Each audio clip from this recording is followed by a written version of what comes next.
Hello, welcome back, everybody. Hello, Jasminder. Thank you very much for directly having time again. It's a pleasure to have you on our show again because the response was quite big, and that's why we thought, okay, we invite you directly again so we can talk today a bit more about archery and a lot, of course, again about politics and religion and all this stuff all you people out there like so much. I had to say that, Peter. I'm sorry. Yes, I'm not and sorry. sorry if I say something. Maybe a lot of people or viewers don't realize that archery in many cultures is connected to religion and to politics and to everything. So you can't cut just archery out and just talk about archery.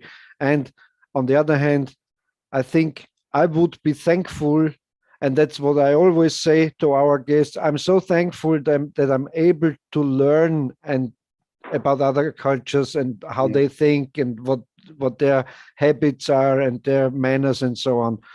So they should be thankful to get a little education when we talk about different things. And especially they get an insight from one who lives there, not from a history book or not from the newspapers and not from media. You get information from one who lives there, who has experience, who gets you one-to-one what is going on. Firsthand. For me, always more interesting than any newspaper, any book, everything. That's why we like you, Jasminder.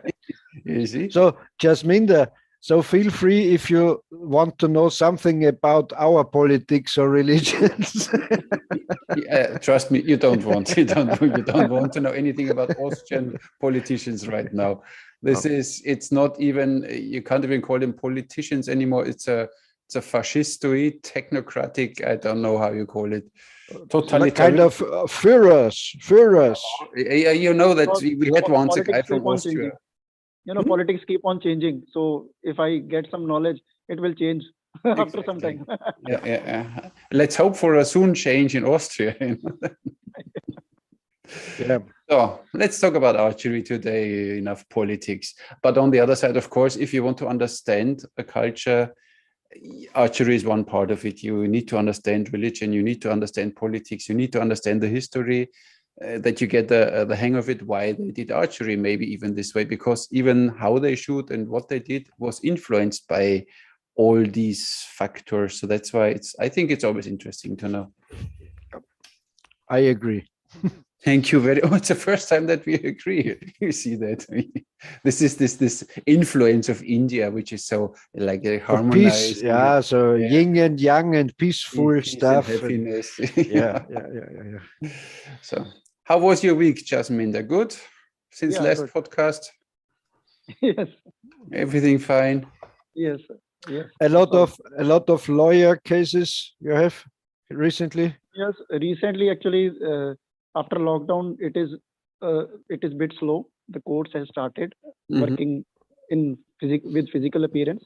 So earlier it was on online appearance was there, and now it has started taking momentum. Are you more into crime cases or how is it called? Civil and criminal. Yeah, I'm in both. Both. I practice.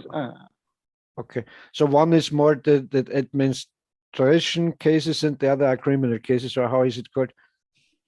Yes, in civil cases there are civil cases. Yeah. I understand. Yeah. That is regarding the recoveries or such kind of consumer cases. There are these all comes into civil, and the other one regarding the violence or harassment like that, abusing, murder, rape, etc. Those come in criminal cases. Sometimes we read kind of horror stories from India and maybe also from Pakistan about raping girls, group rapings and so on. Is this a big thing in India? Actually, sometimes there is some incidents that cannot be avoided, and it happens, and it is unfortunate. It happens, but it is not that it's happening everywhere and every time. But it depends upon seldom incidents that is propagated by media, and it goes on, and then people try to make an image of like that it's happening very much. After all, India, Pakistan, they are both very populated countries. Okay? When there is a lot of population, even if 2-3 incidents also happens, it looks like that it's happening And Peter, if you want to see it organized, you need to go to America, to Jeffrey Epstein's island, and then you know what's going on there. But I don't know if it's true. It is kind of connected with the kind of caste system, that it's a social thing, that the guys are raping lower caste girls or so. Is it connected to somehow to that social actually thing? No. Actually, what we say, all girls are daughters, our daughters. Okay, we have mother, daughters. They all are common for us, right? We don't, the people who are not educated, that they have no values, they have criminal mind. Criminal mind can be anywhere in the world. Exactly. The person who is having a criminal mind, they will do criminal acts. Of course. So that is in every society, such people exist. Not only in India, in other countries also. In every society. It depends upon how you become vocal against them, how you have to be vocal against them. So now, if something was in backstage, it is coming in front of the society, people are fighting against it.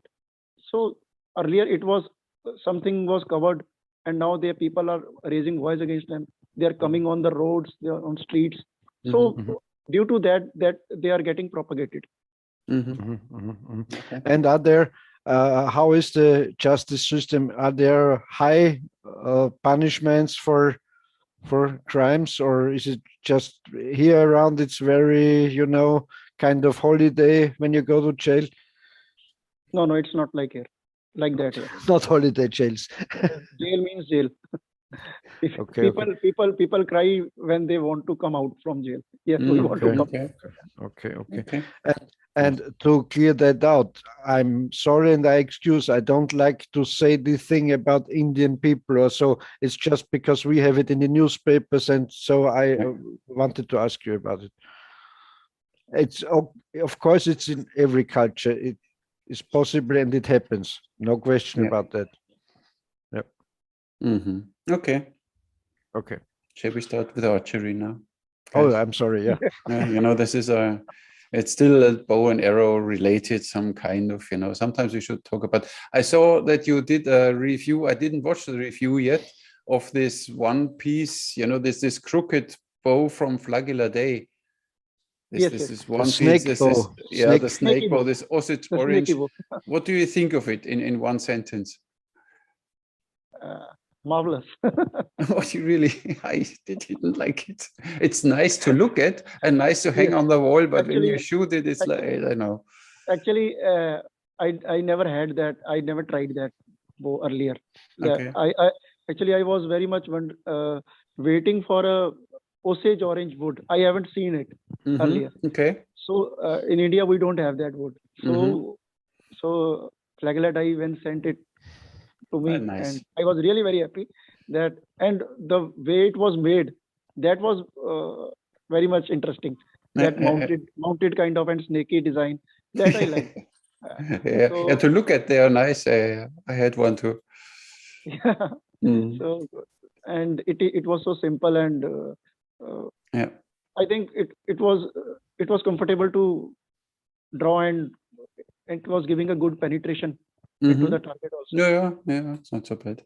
But you said you don't have Osage orange. Which wood or what materials did they use in ancient times for their bows in India? I mean, we know this Mughal bow, but this is, as we heard last time, you're not really an Indian development. bamboo was very much used. Bamboo, okay. And there was mulberry. But did you make these kind of with sears or simply as longbows, or what recurves, or what was the style? I just steam bended it and with the sears at the part of sears. But in India, I haven't earlier, except Mughal bow, I haven't seen that in any museum that sears were specially connected and made like that. It would have been a single bow only. I think that's very natural, because if you're like a tribe living in the jungles, you will make your kind of straight self bow, and you're able to hunt on and to shoot. Yes. Yeah. Oh. So the people can talk bad about me. I have one question more for Jasminder, because we talk about archery and also battle and warfare and something. So is there in India any legend or any story of female warriors? Yes, there are many. No. He doesn't like this idea of female warriors. So the man stayed at home and did cooking and sewing, and the women go to war. No. Or how? Or how was it? I think everybody who was capable of fighting was sent to war. Not every female is made for breeding, I guess. Yeah, true. That is correctly said by Armin. Some are protected from breeding because they're ugly. You send them to war. Yeah, that's a good idea. Yeah. See, yes, more people. So, now I believe in female warriors. They send them, the ugly ones, and they talking all day long. They send to war because they don't need it bow and arrow. You send one female to the enemy lines, and she talks them until they, oh my God, we can't listen. Let's go home. Yeah. It's psychological warfare. Just Just send the women over.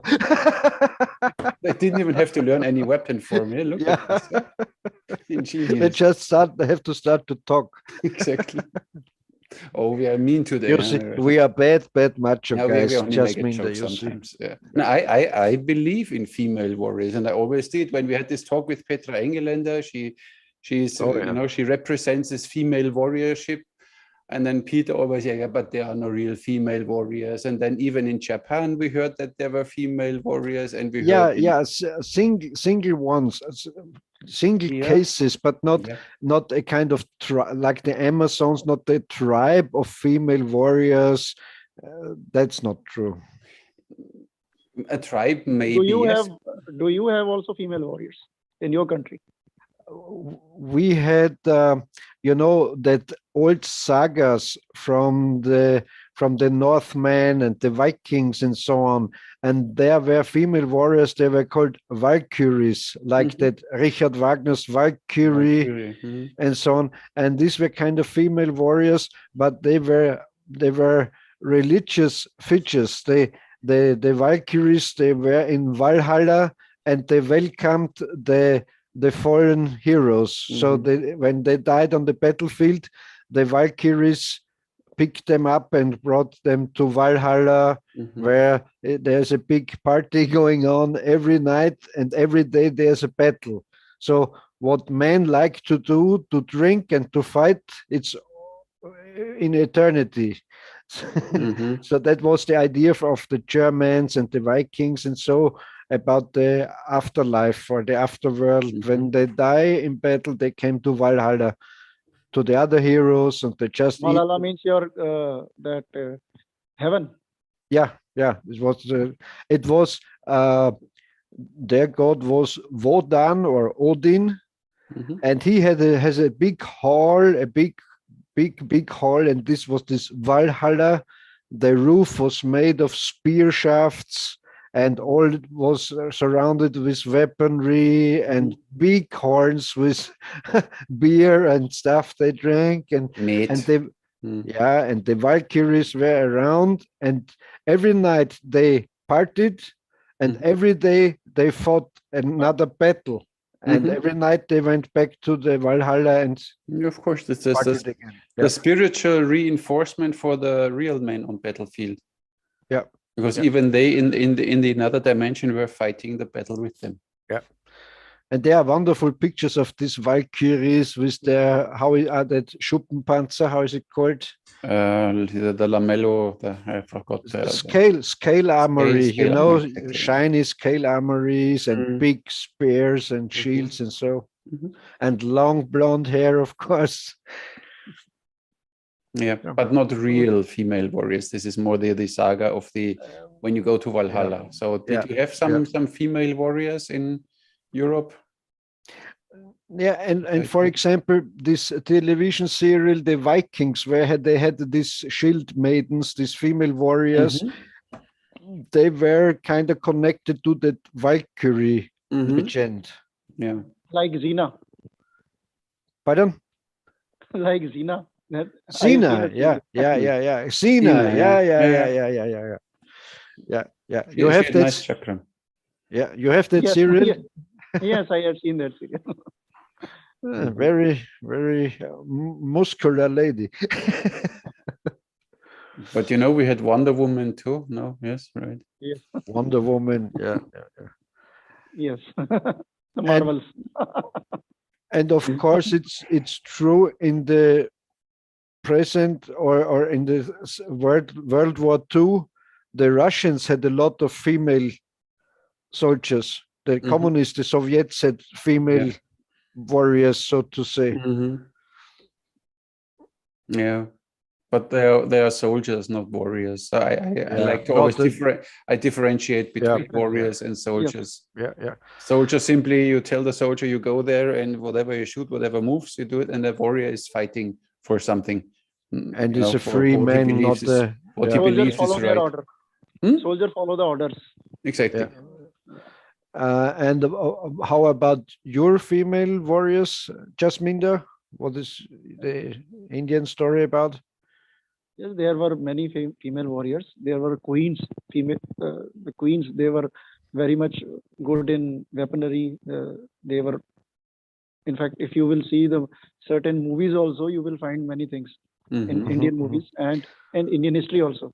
In fact, in the last podcast, we were talking about 1857.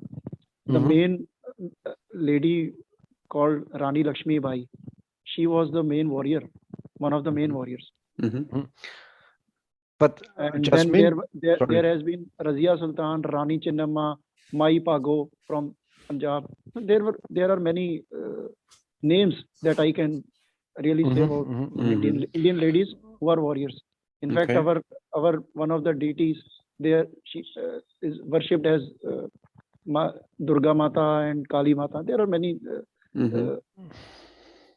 warrior deities also. Okay. So, but sometimes I think like that. I say, some of them were they real warriors, or did they just lead their troops to battle? No. They fight with their really fighting. They fight with their troops. They lead the troops. They yes, really in the battlefield. They have fought on horse. On horses. Nice. Yes, nice. They used to force on horses. Nice. Properly with proper weapon and everything what is required in the war. Because the basic idea of Peter is that the female, because they can reproduce, they need to be not at the battlefield, because you always need to make sure that your race will survive. So that's why you bring the female somewhere in a safe place. They can reproduce, they can bring birth to new Armin, let me interrupt you. You're right.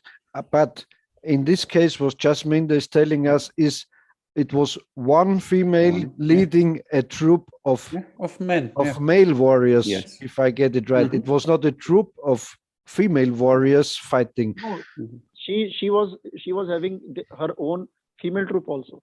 Okay. Really? Yes.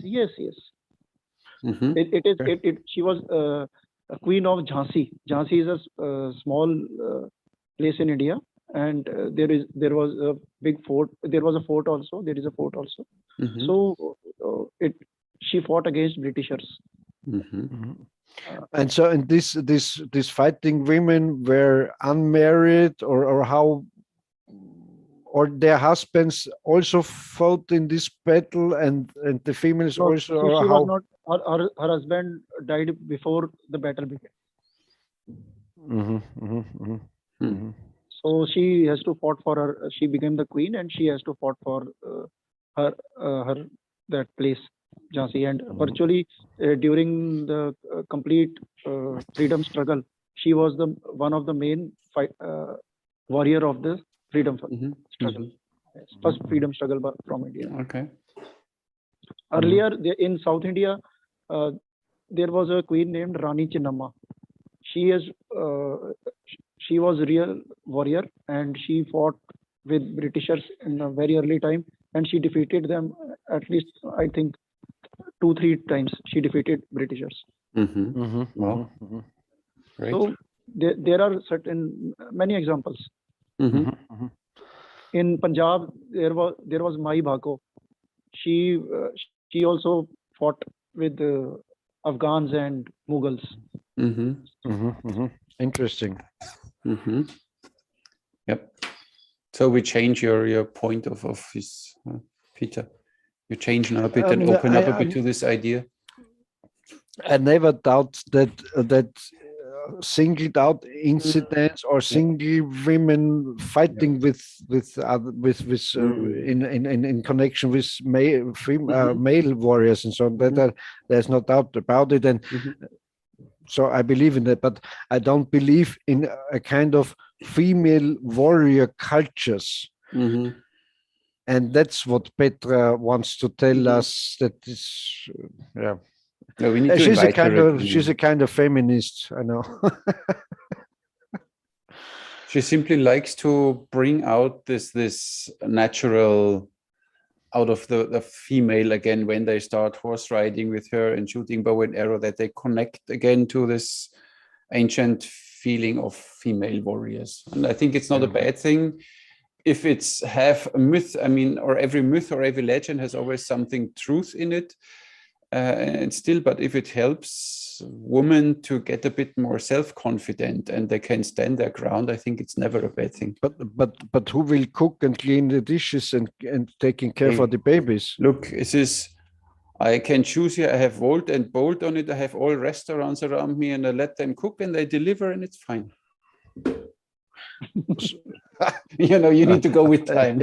Jasminder, Armin is reducing the females just to sex objects because they don't need to cook. They don't need to cook. They don't need to clean. He just likes them for his amusement. See, this is now his assumption, because I'm a gentleman, and this is his assumption. See, this is what you get.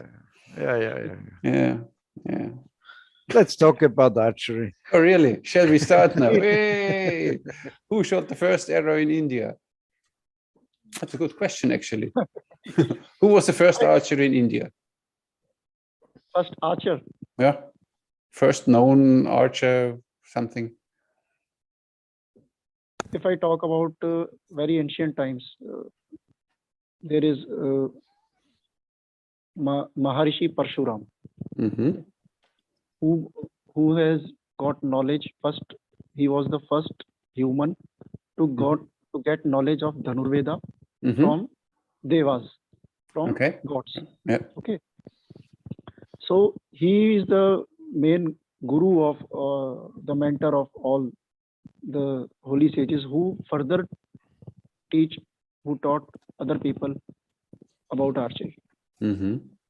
So if we say that first human who know about archery is Parshuram. And he got his knowledge from these devas. Yes. Okay. Nice. See, interesting story. Yeah.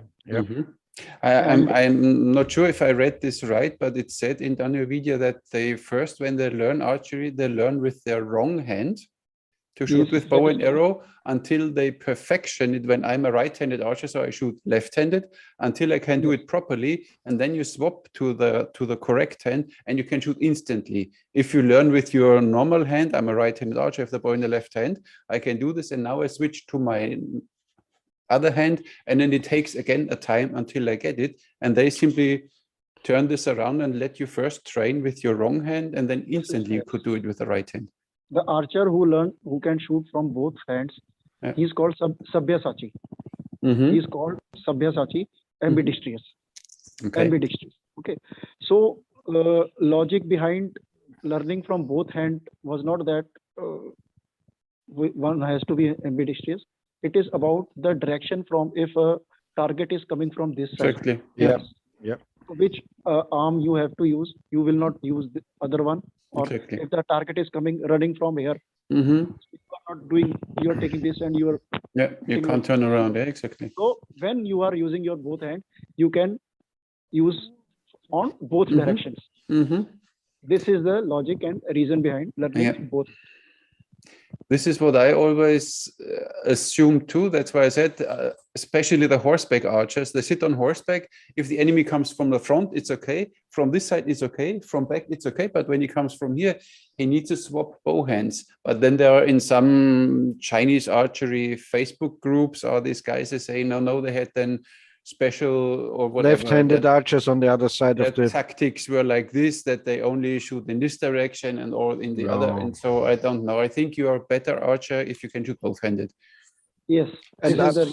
And I read, I don't know where, that I don't know in which culture they had left-handed archers on the right side of the troops, so they were able to shoot to the right and the right-handed to the left, and so on. Also makes sense. But if you say this is in that, how is that book, that Indian book called? Dhanurveda. Dhanurveda. Almost like this, yeah. This is Dhanurveda here.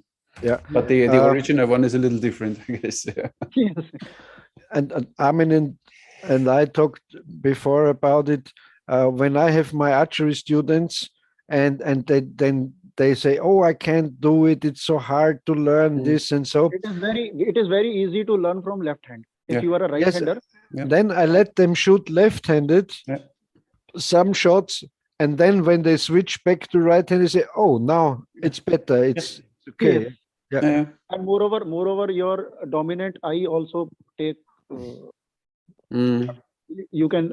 That is also very much required in there, because you have use both hands, so you have to learn about your dominant eye also. Exactly. I had this once in a course in Germany, in near Ravensburg. It was an archery instructor, but he shoots only 3 fingers Mediterranean. And I said the first 20 minutes, we did a thumb release course. I said the first 20 minutes, we don't use any protection because I want you to feel the string. And we only shot easy poundages, so it was not a problem. But then after 15 minutes, he came and he had a bloody blister here.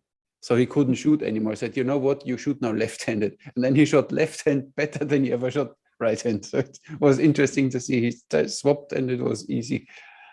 So it's simply a mental thing. You opened his chakra. Yeah, of course. I'm good in this. I'm good in opening. You opened his archery chakra. Now, I mean, it's like it with every weapon, even a sword, you should be capable to use it both-handed. To a certain degree. So you are not helpless if you have to change. Exactly. If my right hand is injured, I still should be able to wield my sword. So, of course.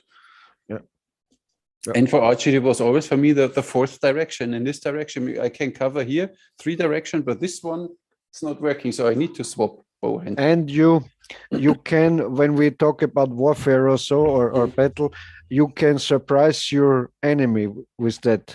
Because, you know, I did 7 year longs, I did boxing.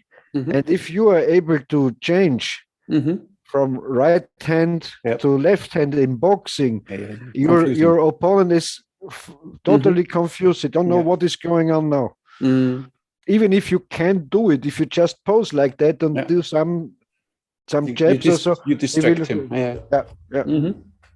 Makes sense. But tell a warrior, tell a Sikh warrior. There was a very famous boxer. His name was Rocky Marciano. He was world champion, and he was an Italian living in America. And I think his uncle lost his right arm in war. And so he taught this young Rocky Marciano, learn everything two-handed ambidextrous. So if you lose one arm, you're not helpless. Yeah. And he trained this and he was able to change during a fight, a boxing fight, and so he could knock out everyone. Nice. Yep. Good. So and then first you start with your wrong hand and then you use the right hand, but you use even, I don't know how many, 6, 7 different draw techniques, right? You have from pinch draw to this supported draw to thumb to 3-finger. Why? Why? Because each and what if I say about my personal prospect, an archer should be comfortable. He is free to use what kind of draw he chooses. If he is comfortable with his draw technique, then he can do better archery. Number one. Now, according to Dhanurveda, there are different kind of targets. So different kind of, you can if you know the draw techniques, you can use you can hit those kind of targets with those kind of draws, if you know. Different kinds. They are specialized for different things, like Pataka Mushti, first draw. It is for using Majra. Majra means that funnel to be for short arrows. So that is that draw is meant for that. Some draws are meant for without knock. The arrows having no knocks, you can use those draws. If you don't have knock, you can, you know the technique of drawing, you can use the arrows without knock also. So there are, and some draws are for heavy poundage bows. Some draws are for heavy arrows, how to use heavy arrows. So these are, and some one draw is for hitting only a normal target. You don't need to draw other kind of no need to use other kind of draws. So all draws are made for some reason. They are basic draws. You can make some changes in them, and you can so that an archer should be comfortable with the draw. How to draw his bow properly, how to draw string. Of course, first you learn the style and then you make it your own. There is basic draw. You have and then you can change if you think that I need 2 fingers or I need 3 fingers to draw this string according to the poundage. I can do that. There is no restriction. No, you are doing wrong. This is not like that. It is not like that. I have seen some people who are saying that this bow, you are using Turkish bow with 3 finger. Okay, why can't I? It is an ancient draw. It is mentioned in our culture. 3-finger draw is from India. It has been used earlier also, from Mahabharata's time. So you cannot say that it is a modern draw. It should not be used by 3-finger. You should not use. I have no idea how many comments I got this kind when I shoot the Turkish bow and I show that you can shoot it 3 fingers, and then, oh, you shoot it wrong, you can't shoot it like this, you need to shoot it with thumb release. And then I shoot with thumb release, but I don't use a thumb ring. And I said, no, you can't shoot like this, you need to use a thumb ring. I said, look, I can do it without 2. So, but they are a bit narrow-minded and they only know one thing, and this is for them the whole universe. The archery Nazis. Archer should be comfortable. Exactly. And if you are comfortable to shoot a bow as per your wish, and you know the draw or technique, then he will hit the target. If he will think that my draw is not coming good, I should try like this. No, this has to be done, and then discomfort comes. Yeah, exactly. And with comfort comes confidence, and you're simply a better archer. Of course. I understand what you're saying, Jasminder, but I don't know. It's my opinion. It sounds kind of confusing if you can use a lot of different techniques. So if you stay with one technique, no matter what technique, three fingers, thumb or so. But or did I get you wrong? Because I understand it that way, that you change your shooting, your draw, depending on what you are going for, or you stay with one kind of draw and. No, Dhanurveda teaches the lesson. It is a textbook. It is a book. Yeah. When we are learning a subject, then we have to take all kind of lesson, but we have to adopt one thing or two things. Okay. So don't change to every style, but one or two. Knowledge is there. Yeah. But you have to adopt one thing or two things, whatever which you feel comfortable in. I understand. Okay, so you choose one or two, and you learn every technique, and then you decide which one works for you. Yeah. There are options. That is not only one thing. Yeah. And you are following that thing only. Not only one religion. Yeah. And what's your preferred draw technique, Jasminder? I draw three fingers. Three fingers. And one is Singh Karan Mushti. Singh thumb draw also. Thumb draw. Okay. He doesn't like that. He doesn't like us thumb shooters. No, it's nice. No, it's interesting. Okay. Yeah. When you see them, all this, I have them here. This is the first. This is the pinch draw, where you can shoot even knockless arrows, and then you have their kind of thumb draw. I too have also this. But what I see here is that the arrow is relatively high up on the hand. I have the arrow under this knuckle, but it's a little different. So it's a little different. And then you have this, all these different kind of draws there. It's really interesting. Yeah, I came prepared today, Jasminder, Yes. And a very interesting one, I tried it once, I didn't like it completely, is this one. Sir, this is with the index only. Please, this is wrongly mentioned, sir. Okay. It's a Kala, as a name. Kakatundi. Exactly. And what is wrong there? Sir, it is not practical possible. Okay. They say you shoot there on a big target when you shoot like this.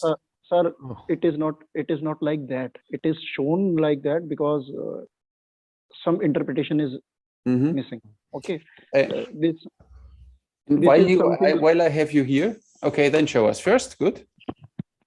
Oh, look, he has a nice bow. What bow is that? Simsek. Simsek. Only the best, eh? Of course. Looks great. Looks good. Means Kakatundi means crow's beak. Crow's beak, exactly. It's what's this here in German. So, there's crow, just like crow has beak like this. Lower one here and upper one is like this. Okay. So it is like that. So with which finger you draw? Then with the index finger. So it's like a bit like a pinch draw, only you come a little. It is a pinch draw. But you go a little with the fingers around the string. Yes, because it is not like that. Okay. We are not. This is not a trigger thing. But this is from Henrik Wiethase's book here. So what? So what? Something is to be corrected. Okay. Something is to be corrected. It is not possible to do like this. Yeah, it feels, I tried it because I did a video about this draw techniques and I tried this and it feels completely, you have no feeling of anything. Since Vitas invented that style of draw, it's common in India. No, sir, it is not his fault. Let me tell you. Reason is that some interpretations from Sanskrit to English or Hindi, they goes wrong until unless you know Sanskrit properly. Of course. Yeah. Or secondly, the interpreter who is translating that, he is an archer, he should know that logically whether that is possible or not. Yeah, of course. So but these translators were not archers, so that's why. So if I know Sanskrit or I learned what actually the draw is saying, Mm-hmm. then I can see whether it is possible or not. This one I need to try. You can shoot even knockless arrows like this, right? It's like this pinch draw. It's cool. Be careful that you don't look at him. Be careful where you point your arrow. Not your wife sits there and Nobody's there. Look, and what I saw, I mean, it's not a critic, it's only that I understand it. When you see the 3-finger draw, Yes. then only the middle finger, the string is only in the first crease of the middle finger, and the other 2 fingers are on the fingertips, kind of like. Or do you have all 3 fingers in the crease? 3 fingers. One over here. Only these tips are to be used. Yep. But the Only tips, these or you go in the first crease, or you use the fingertips? No. Fingertips only. Fingertips. Because reason behind is that, because if you will do like this, it will roll the string. Yeah. Okay. Okay. So the rolling is to be avoided, and you can just hold on and. With the fingertips. and what is wrong with rolling the string? Sir, it will roll down when you pull it. And what's the problem? What's the problem with rolling the string? Sir, then it will affect the arrow flight. Okay. Yeah. And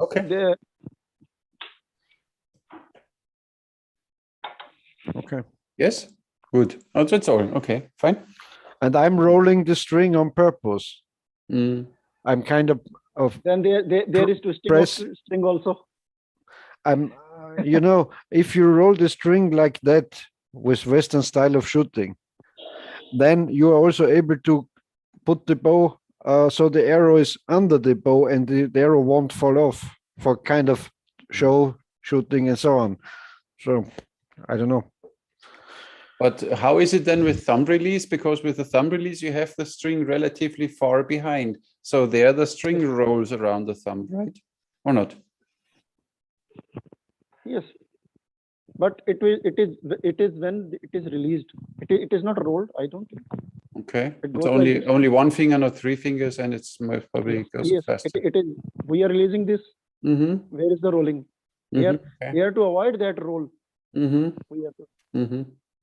But if you do it every time, so it won't matter, because it infects or the arrow flight, but it's always the same way, so it wouldn't matter, no? Now I prefer to have the string in these creases, because then my hand is relaxed. I have a complete relaxed hand, a relaxed wrist, go here, and I let go. If I put it in on the fingertips, then my whole hand is tense, and then my release is different. This fingertip thing, in my opinion, comes from the Olympic, from the target style archers back then. They teach this like that. Okay. But you have, even with a heavy bow, you have more control if you have it in the first groove, in my opinion. Actually, when the people start archery, they start this finger, they use this technique only. Yeah. But somewhere it is not. It will not become comfortable. If you are using finger tab, then you can use this thing. Then it's okay. Then because then it goes like that. But when we are using glove or bare finger, then I prefer that it should be on the fingertips. Yes. I figured that it's more painful, more uncomfortable when I shoot from the fingertips than when I have it in this first crease. But it's me, because my finger is relaxed and then I let go. This is all tense, and it I don't know, it's different for me. But I'm not used to it. I will try that. Don't worry. With my style of shooting, the whole hand is kind of relaxed. Just these tips here are holding, and this whole surface is kind of relaxed. I need to try if my release is different. Mine I shoot bad in any way, so that's why it doesn't matter. But everything also goes with breathe technique also. Okay, how do you breathe when you shoot? Tell me. Yeah, sir. When I shoot, it is like that. I'm inhaling. Yeah. And inhaling, then when it is released, after releasing, you exhale. Okay. You stop breathing, so inhale and then you stop breathing, or it's one rhythm? It is a rhythm. It becomes it now. My body is like that only. It is just like I'm. So you inhale while you draw, and after releasing, I exhale. You let go and then you exhale. There is only 2-3 seconds, so there is no harm in of course holding a breath, or it is a ongoing procedure. So my body has like that adopted like that. And you can say that habit. Of course. A question, Jasminder, because just last week a guy from Vienna called me. He read Byron Ferguson's book, and I think I wrote about breathing. Bad thing you don't think about it, so you will do it automatically the right way. So my question is, do you think about breathing, Jasminder? Do you think during the shot about how to breathe? No. No, it happens automatically. It's naturally, no? Yeah, it is naturally. If you naturally, but when we learned archery, when we started like that. So that becomes our part of our nature. It's same like I just wanted to say, when you learn Tai Chi, breathing is an important part, and so when you come back, you inhale. When you go forward, you exhale. You know. That's but in one moment you simply know it, and I don't have to think about my breathing. It works simply. I mean, I agree with Tai Chi on that point with you, because you haven't a bow, you build up pressure and then you release and so on. I think even if you don't teach it to your students, they will do it by naturally, because let me tell you, sir, I think so. In Dhanurveda also, breathing technique, what we call, is connected with yoga. Okay, and so the Dhanurveda is also connected with yoga. There are certain things with breathing techniques by which you can pull heavyweight bows also. That is called kumbhak or kumbh. So you have seen martial artists, they do sit-ups with their fingers or knuckles on their knuckles. So that is they breathe like that. They also do use a certain amount of that technique. So it is there. The breathing has some influence on the. I think so too. I mean, when you see the Japanese, the Kyoto archers, they have a very specific breathing cycle. So when they raise the bow, they inhale, and when they start pulling and pushing, they exhale, exhale, exhale, exhale, exhale, exhale. They release and they still exhale, but with this pressure on your diaphragm, with like you push a heavy weight. And this is how I like to shoot, but it works for me. I always say try different things. If you, when this guy on the telephone asked me how I breathe while shooting, I had to do it to check it because I don't know. Yeah, of course, it becomes second nature. Of course, you don't think about it. You never think about any of these things. One technique is also there, like that they fill their stomach with full air, and then they release. After that, they become normal. Yeah, it's different. What I saw when people start shooting and you don't tell them anything about breathing, some think then, like with gun shooting, then they come to full draw, they inhale and then they release a bit, and then they stop again, like when you shoot a gun or something, and then they release and then and they let go, but then they collapse the whole shot. So that's why breathing for me in the teaching is important, that you at least know how, or 2-3 different ways, and then you find the way which works for you. But I would not leave it untaught. Even otherwise, if you are running, and then you stop, you have to shoot your arrow, then your breathing style is different. Then you have to, if you know, if your body is adopted your breathing style, then it will not make any difference. But if you don't know the breathing, what your breathing style is, then after running, you will just get confused and exhausted. Now your heart will race and whatever. Exactly. But you know, I had about, I don't know, 3,000 clients or so when I did archery schools, and I always say I don't tell them more than they have to know, because it's so confusing. If you say, put the arrow like that, and then you breathe like that, and then you do this and that, so it's too much. Not in beginner classes. Not in beginner class, you Yeah. simply get them Because going and hit the target. Because I think it comes naturally. It is an advanced level. This is a bit advanced level. Of I course. understand. Yeah. Then you have an advanced course or an intermediate course, and there you teach them about breathing and about the more fine details. But of course, Okay. Otherwise, it's too much. Of course. Yeah. Only serious artists go there at that level. Exactly. Yeah. But then you have many. They come from a martial art, and they want to learn it in this way. They want to learn the proper stance and then the proper structure and everything. So then it's nice to know. That's why I think 90% or more will do it naturally. When they are shooting, they will get into a kind of breathing system. And Instinctive archery. Not instinctive, but on the other hand, turn it around, say, so what kind of breathing is wrong? So there's no kind of breathing wrong to archery. If you feel comfortable breathing in or exhaling, or what you like to do, if you do it always the same and it's okay for you, so there's no problem, I would say. When you breathe in, and as long as you don't hunch up your shoulders while you breathe in, this is what happens. Mostly they breathe in and then they stand there and the shoulders are up there, and then they try to shoot, and it's not going to work anymore. That's why I think it's important to influence your body. Breathing should not influence your stance and body. Exactly. That's why, and nowadays people have no idea how to breathe anymore. And I would say that they would die. So they would die if they don't know how to breathe. But they don't breathe correctly. They don't use a diaphragm. And most people only breathe in their chest, not in the belly, which is, in my opinion, wrong. So you should breathe in the belly. This is what you learn when you do Tai Chi or martial arts, because you use the whole lung capacity, or not only this part up there. It's way more efficient. And I would say that 90% of the people don't know how to breathe properly nowadays anymore.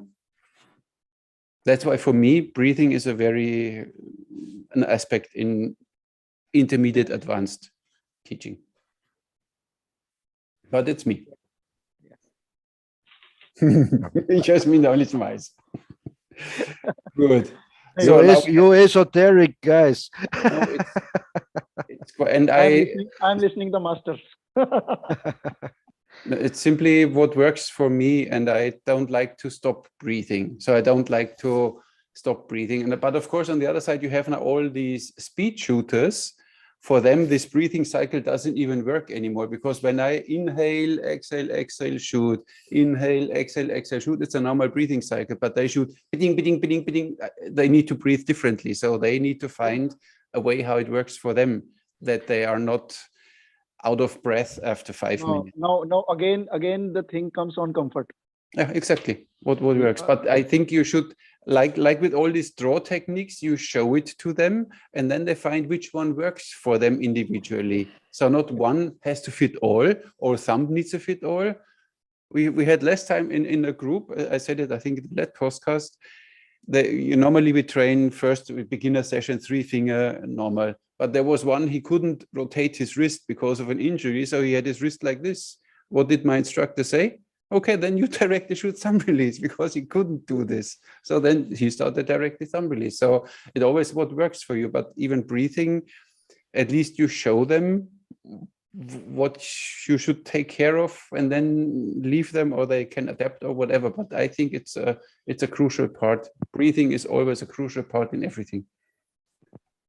And relying on that. Just only when you think about it, it's a crucial part. If you don't think about it, it's okay. In thinking that you breathe right, it's wrong. You need to learn how to breathe. Like you need to learn how to run. Everybody thinks they know how to run, and then you see them running and they're jumping around like a sick gems. You need to learn how to run. You need to learn how to breathe. I think most people need to do that. And when you see them struggling, it's simply because they didn't breathe properly. I had this in when we had our range, because they were at McDonald's before. I had this in our indoor range. I had one guy, he is working out, he had arms double the size than me. And then we had to move some stuff. And after 15 minutes, he couldn't anymore. He was exhausted. And I was like, come on, let's go, let's go. For me, no problem. For him, it was a problem because he doesn't know how to breathe. Because how you call them, these gym guys, and so they are stupid, of course. So they exhaust themselves because they don't know how to use leverage, how to work on, and so on. I think if you want to have the muscles, it's fine, but still learn. And this is a deficiency in these gyms, I guess, in many, that they don't teach them how to breathe properly. When you see Wim Hof, I don't know if you know Wim Hof with his breathing techniques, he shows you that he lets one guy do some push-ups and he manages whatever, 5, let's say. And then Wim Hof shows him his breathing technique for a minute or two. And then all of a sudden, this guy can do double amount of push-ups, not because he has more muscles, only because he was breathing right. Yeah, that may be true. Yeah. Yeah. I believe it. I don't, I dislike this gym stuff, because if you like to really get trained, you have to train boxing or a kind of martial art, not just lifting weights to get blown up. Yes. And I have these muscles I have maybe from my boxing training or work or so, and I don't need artificial muscles on my body. I always say, if you want to see one of the most efficient fighters, in my opinion, was Bruce Lee. Look at him. He had a nice defined body, but he didn't have big muscles. He didn't have big whatever, because you need to move them. It's unused weight you need to move, like you have an English longbow, with his massive limbs, and then you lose a lot of efficiency because his limbs need to go back. That's why we have the recurve bows. They are small, snappy, fast. Oh, now he hates me again, Peter. Oh, No. Okay, let's go back to Indian archery. So we have the draw techniques, we have the breathing. What is next? You don't use quivers, or do you use quivers in your archery, or how was it in? Because I think I saw this photo only with this belt, that you have the arrows in your belt, or how is it? Quivers were for back also and side also.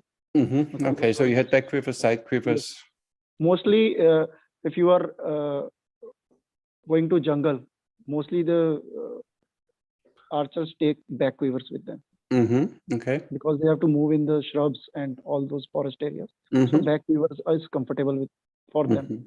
Okay. And during wars, yes, there were quivers, special quivers on chariots also. Yeah, and of course. on the foot soldiers, foot archers, they also have quivers on. They have side quivers also. So quivers were used very well. Okay. Leather and bamboo quivers were there. Okay. Cool. Nice.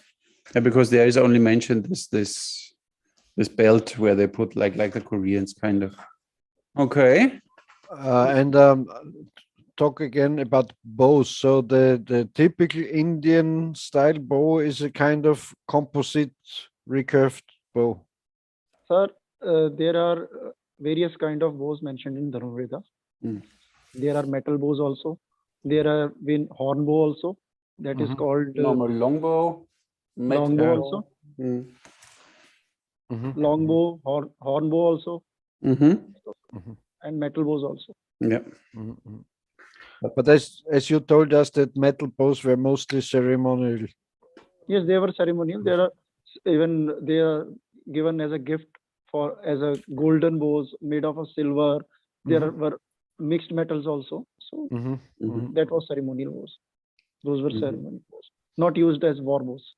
And the bow strings were made of silk, or? Yes, silk or sinew and sinew. Silk and sinew. Okay. I think a sinew string is very thick. Animal intestines. They take out animal intestines. Then they dry them and then they mix. They need to stretch until they get the final length. But they have to be very thick, I think, very thick and strong, because that's not a lot of they don't keep a lot of. And mostly the bows were the heavyweight bows. They were having silk thread also, very much, very thicker one. I have an arrow like this. It is, you can see. A big knock. Yeah. And that's written even in Chinese archery, that their strings of the Manchu bows had whatever 6, 7, 8 millimeters thickness. So it's like what you shoot as an arrow, they had as a string. Yeah. So yeah. But then the arrows, of course, were whatever 1 inch or thick, like a thumb, like a broomstick. Yeah. Yeah, But nice. here also many people think that, oh, my string is not the knock is very wide. It is not hanging in the string, and because people take different arrows with their different kind of string. So this happens. They have to either change their arrow, or they have to make some knocking point on it to hold it. But interestingly is in this book, first mentioned are the arrows and then the bows. So for them, even the arrow was always the more important part, because the arrow is the thing which kills you and not the bow. You know, the bow is only the tool, the device. So they have way more emphasis on arrows and arrow tip shapes and what have you. You know, that's just see this. Yeah, yes, it in original. Yeah, I only have it in the book. Yeah, you show off. I put my book now away. Okay, fine. Fine. Okay. And nice. What is the in this book, or maybe Jasminder knows, what is the explanation for this crescent, for this half moon shaped arrowheads? What were they used for? There were two kinds. One to amputate the limbs or the throat, to cross the throat, and one was smaller, was to cut the string of the opponent archer. When the string goes, then he will not be able to. You can't shoot back. Yeah, exactly. But why would you shoot at the string of an archer if you can hit the archer? It's more difficult to hit the string than the archer. I don't want to kill the archer. He's my fellow brother. I don't want to kill him. I will make him handicapped. Okay.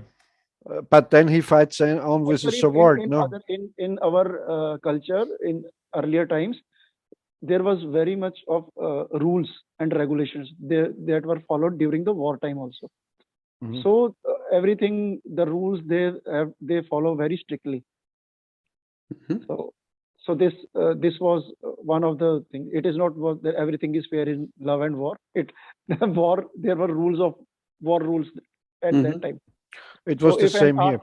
Yes, if an archer has to fight with archer, a warrior of that level has to fight with that archer, not with small soldiers. Let the small soldiers fight with each other. So there were some categories. In medieval time, it was even to World War I. It was like that. So a soldier wasn't allowed to shoot an officer. I think up to World War I. And in the medieval time also the kind of auxiliary troopers were not allowed to fight knights. They can capture them or push them off the horse, but they weren't allowed to kill the knight or a nobleman. This was also one of the reasons when invaders come to India, they didn't follow any rules, and the people here were following rules. Yeah, it's a problem. Yeah. But I have big doubts about, not about you saying it, but because we in medieval times had this half moon shaped arrowheads too, and in fact they don't know. Some say they were used to cut off the tendons of the horses' legs, but I don't believe it. The thing is, imagine you like to shoot at the galloping, or you have to be behind. There were two kind of crescent moon kind of. One was to amputate the limbs of a person, or to be hit on throat. Right. The other smaller one was to cut the cut the string. string. Yeah. Yes. But I don't. I'm sorry for that, but I don't believe in that story. Maybe they wrote it down for the. But imagine the arrow is rotating. This is what I just wanted to say. An arrow starts So, rotating. and you why don't know how not this- why not shooting that guy with a warhead into the throat? Why you need this kind of half moon shape? It's not very logic to me, at least. Because actually, when arrow, I haven't tested it personally. Let me tell you, but it is that the crescent moon arrowhead, it will be having a weight also. It will be not that light.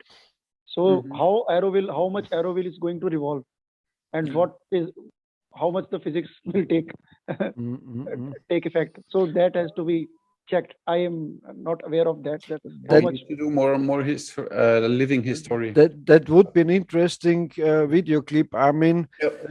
you put on a string with a weight and you try to cut it with a kind of this. And I'm sure it is not easy to cut the string with Not this easy. kind of. I had this explanation.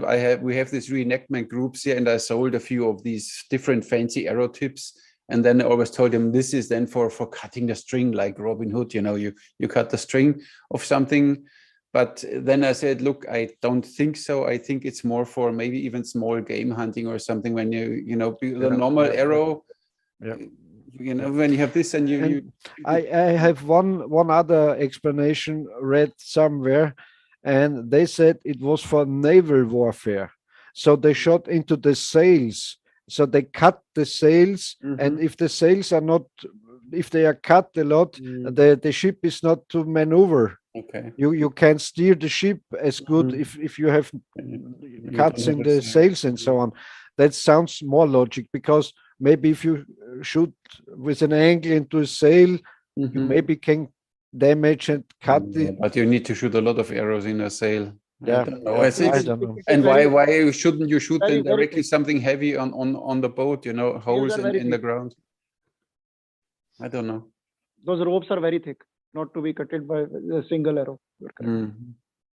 The I ship don't ropes. know. I have had till today, even Jasminder's, not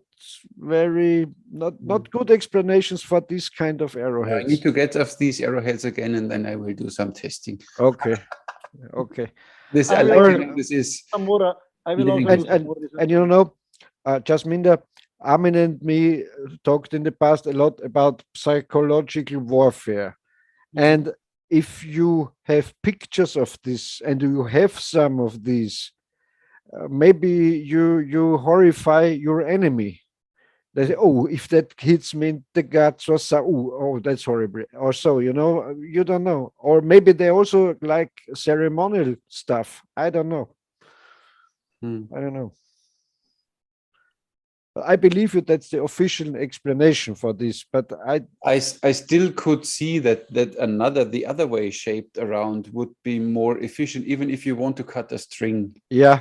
You know, even when you hit it with the chakram, you know, you hit it and you cut the string. There is another kind of arrowhead also that is like this. Yeah, exactly.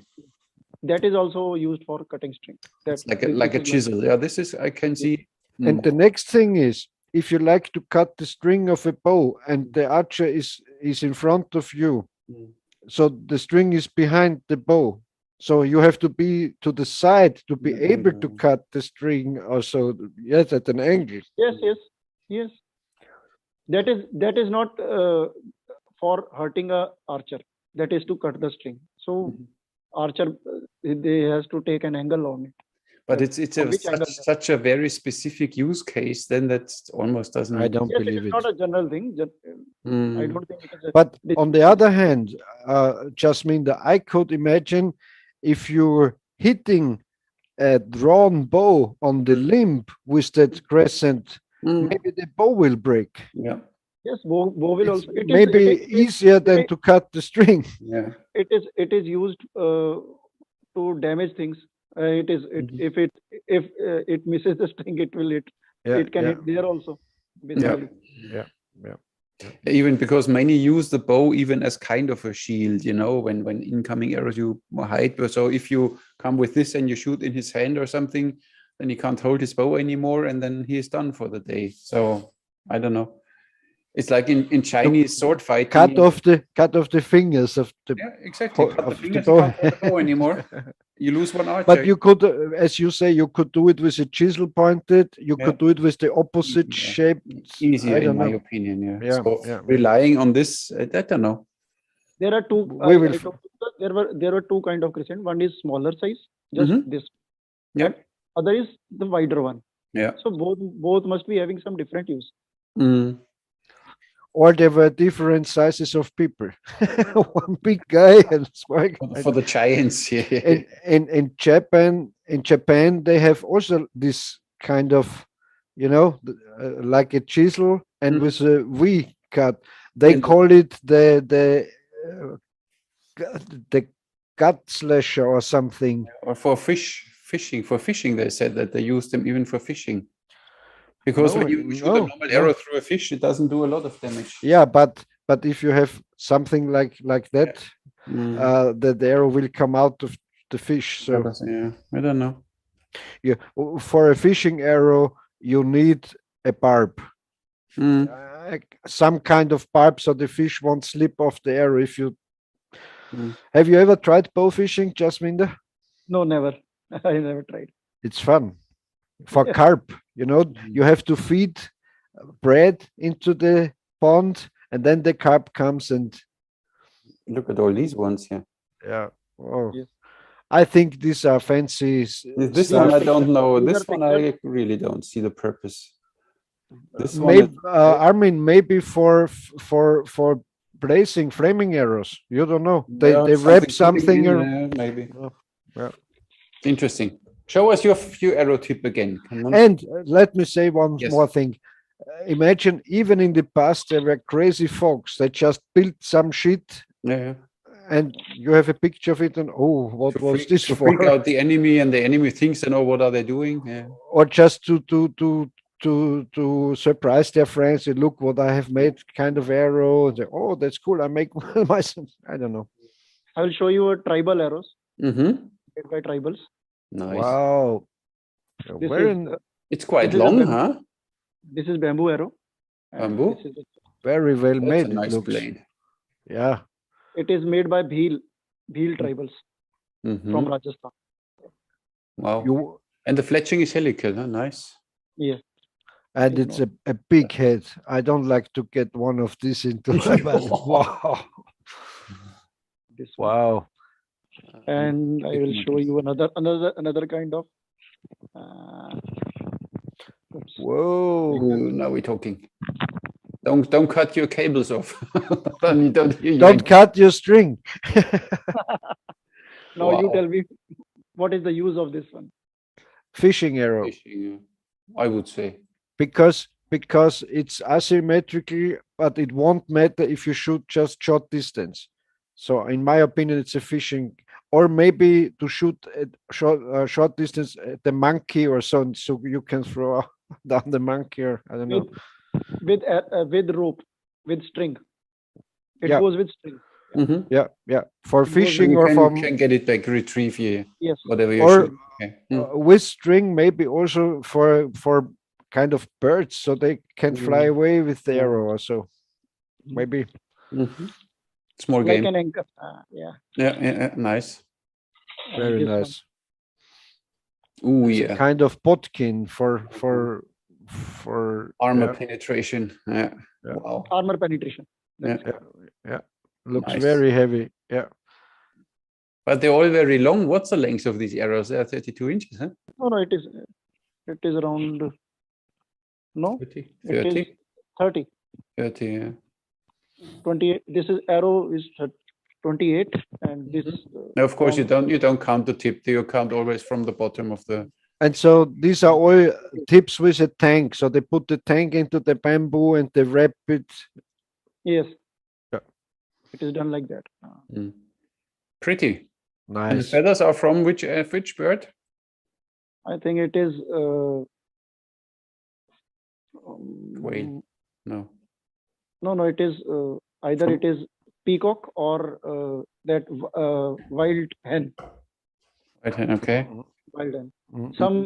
Some they make from eagle also. Yeah. I know that, and I saw everything here. Look, like this. Wow. Then they had some flu. And Yeah. then they had this ones here. Look, this is then the eagle, I think. But they all had, it's interesting. Would bow fishing be allowed in India for carp or something? Fishing is allowed. Bow fishing with bow and arrow? I haven't seen anybody doing this. Only you have to try it. It's very nice. It's very fun. And it's very simple. You just need any kind of device. You wrap around a kind of braided string, and you put this with with some tape or something on the front of your bow, and you wrap around the string and fasten it to the arrow, fix it to the arrow. It's really funny. You can have tribals do that. Tribals here still do that. Okay. For their livelihood. Nice. They do this, but generally I haven't seen any person doing bow fishing here. I haven't seen. Okay. And even we don't see that people carrying bow. Then where to have bow fishing? Okay. It is not that much popular now, but it is gaining now. It is gaining. The sport is gaining, but it is not that popular. Currently, it is people are not aware how to get knowledge about that and how to get the equipments. This is the problem. It is not easily available. So we were 3 to 4 friends.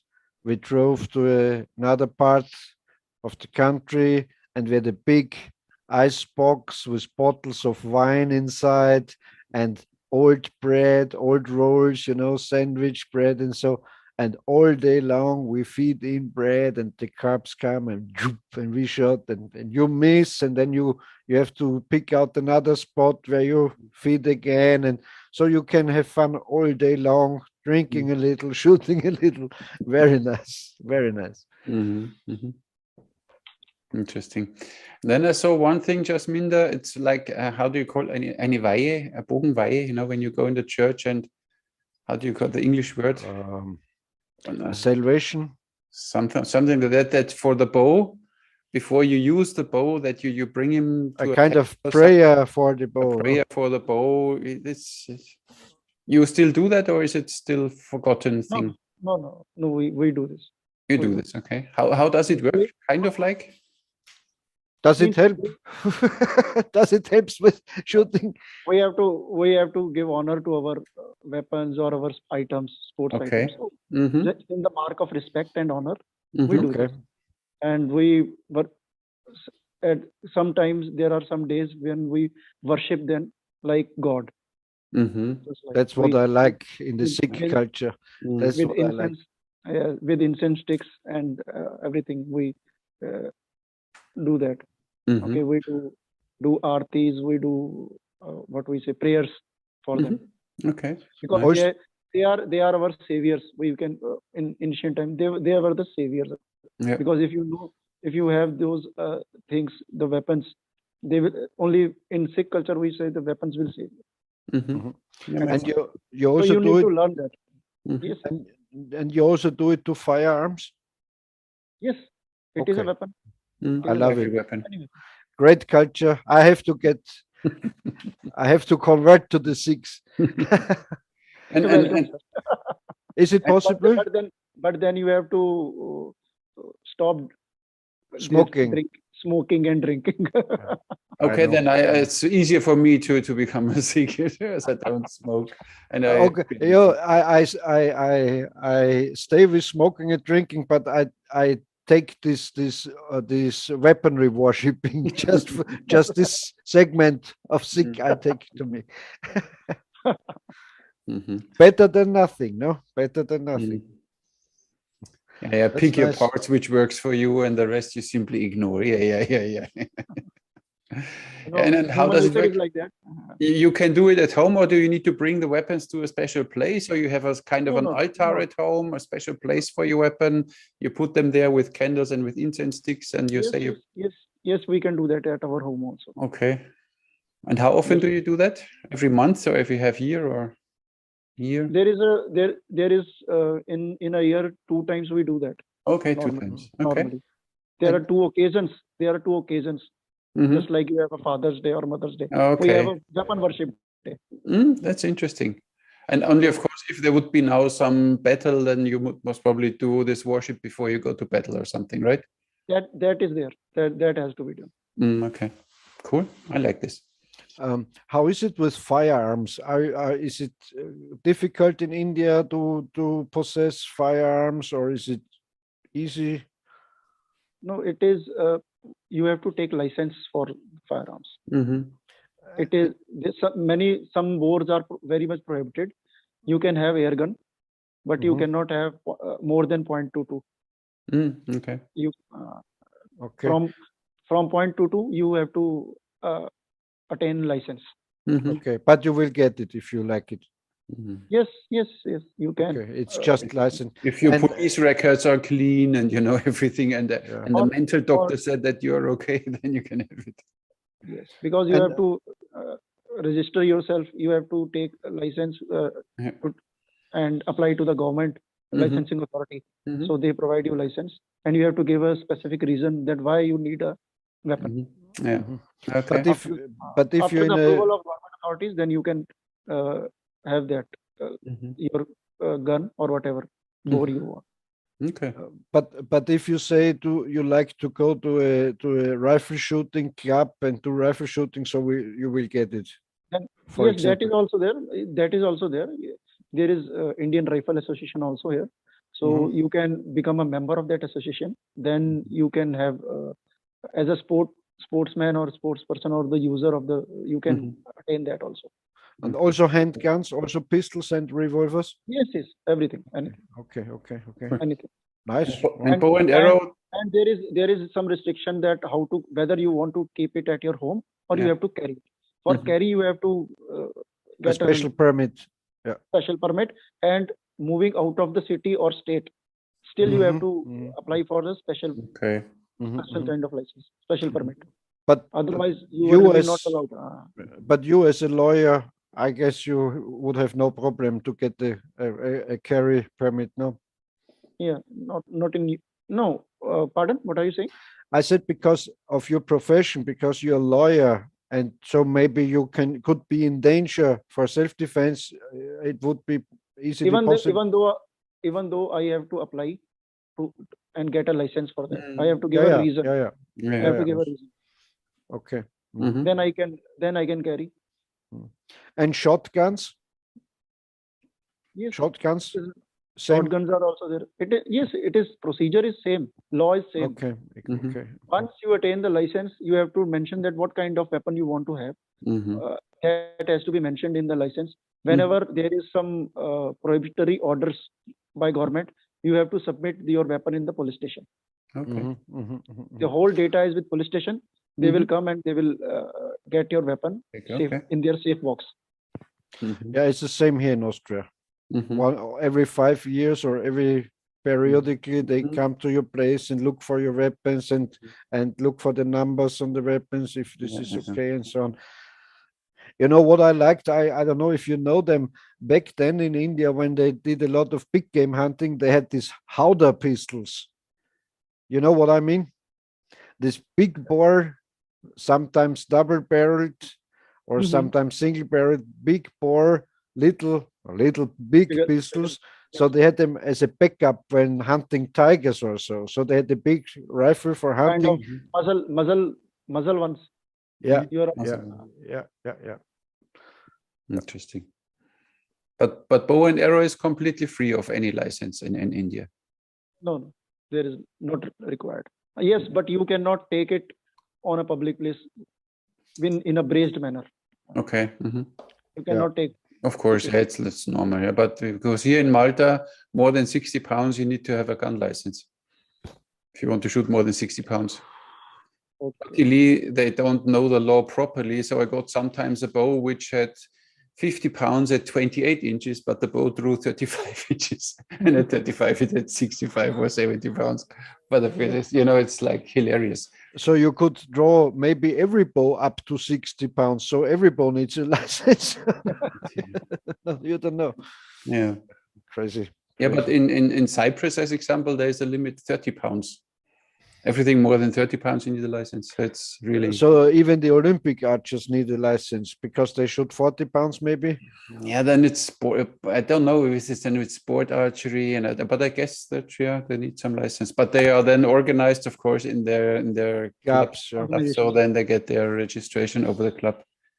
But they can only use it then in the club, so not somewhere else or something. So restrictions again. Yeah, I think it was also in India that the British used to hunt wild pigs on horseback with very slim bamboo spears with a blade in front. You ever heard about pig sticking? You were asking about the lighter one, this one? Ooh, look at him. Everything under his feet. Yeah. This is Manipuri bamboo arrow. It is very light, very lightweight, and it flies very, very fast. Okay. There's a good speed. It is hollow from inside. It is not like Tonkin bamboo that it is not. Yes. Interesting. And is this still an arrow? Or is it already a spear or something where you throw with the hand? No, this is a shaft. Correct. Right. This is a shaft. Wow. Interesting. And what's the name of this bamboo? This is Manipuri bamboo. Manipuri bamboo. Manipuri. Manipuri was from James Bond. Sorry.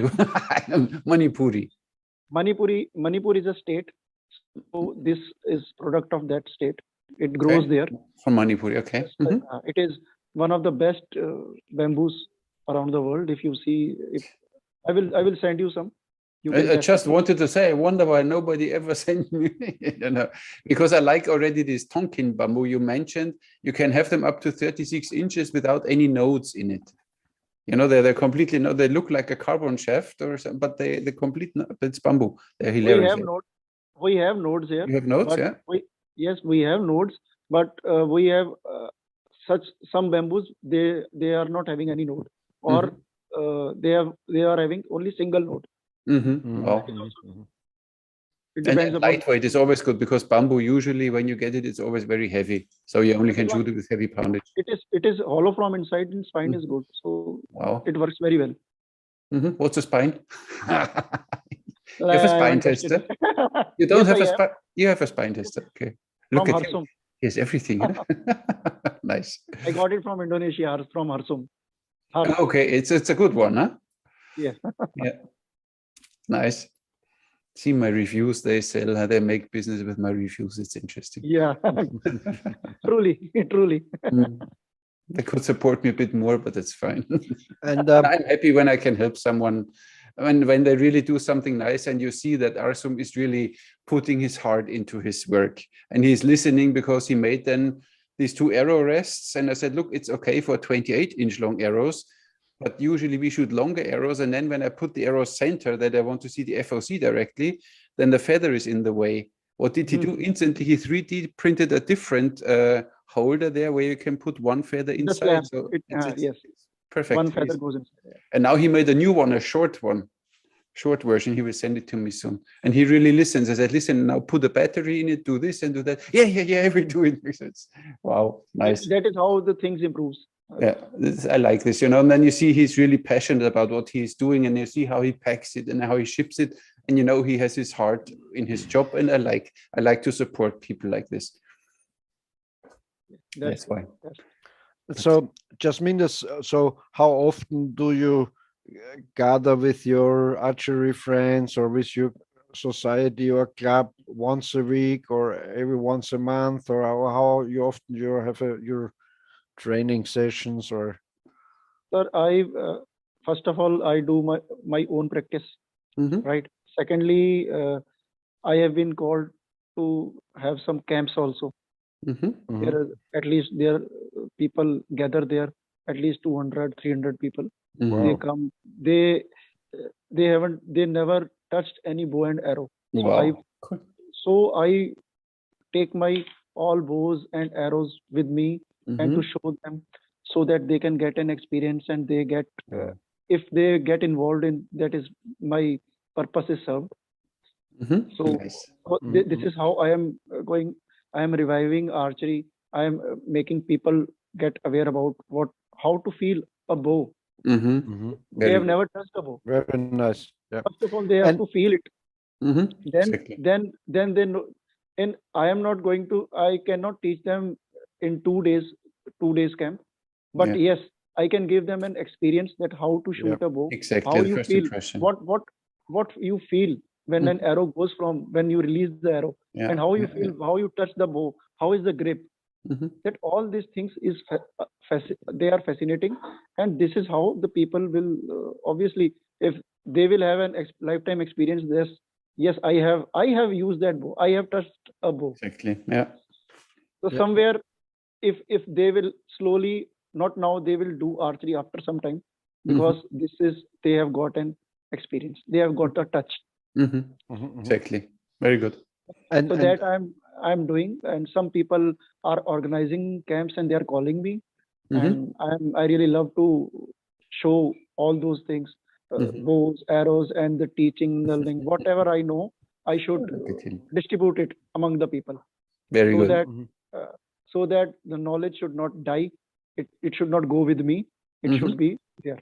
Because reason is that, let me tell you, the setup of society, it is a one guru who has 10 kinds of knowledge.